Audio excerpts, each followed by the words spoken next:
Magandang araw mga daddies natin dyan at saka sa mga katulad kung ano-ano yung mga pinagagawa sa buhay.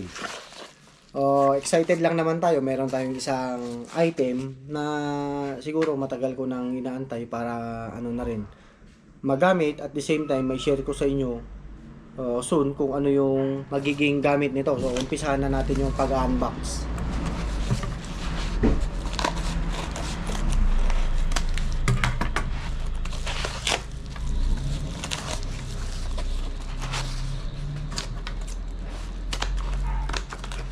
Ganun talaga ang mga daddies pag may mga bagong gamit yan.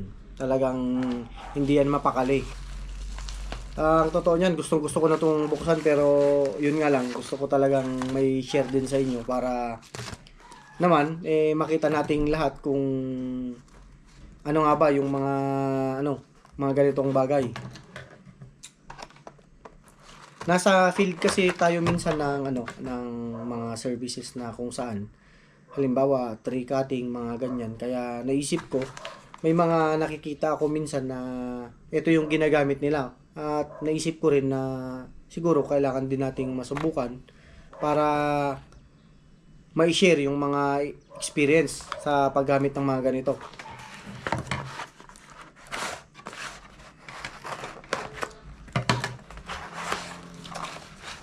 Ito, napakasimple lang naman ito ay isang snatch ring. So ito, yan. Napakaganda oh. Solid na solid. Yan, nakikita nyo.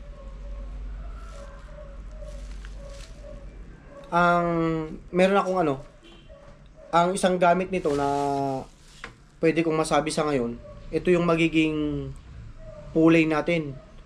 O bakit nga ba ito yung isang nagustuhan ko na na kunin? Kasi nga, ito kasi ay wala nang kumbaga wala nang mga parts na gumagalaw. O ang gusto lang natin na isa ay ito halimbawa meron tayong rope. O ito yan, ganyan yan. Yan, ito yung magiging pulley natin. Bali, dyan natin ilalagay.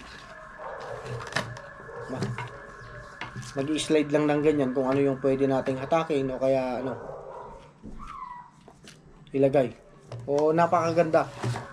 Wala naman akong masabi sa ganitong presyo na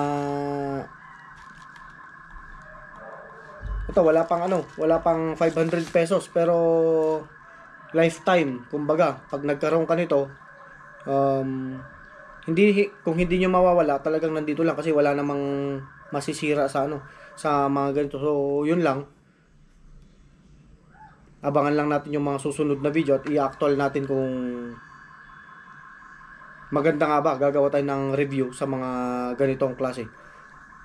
So yun lang muna. Salamat sa panonood mga daddies.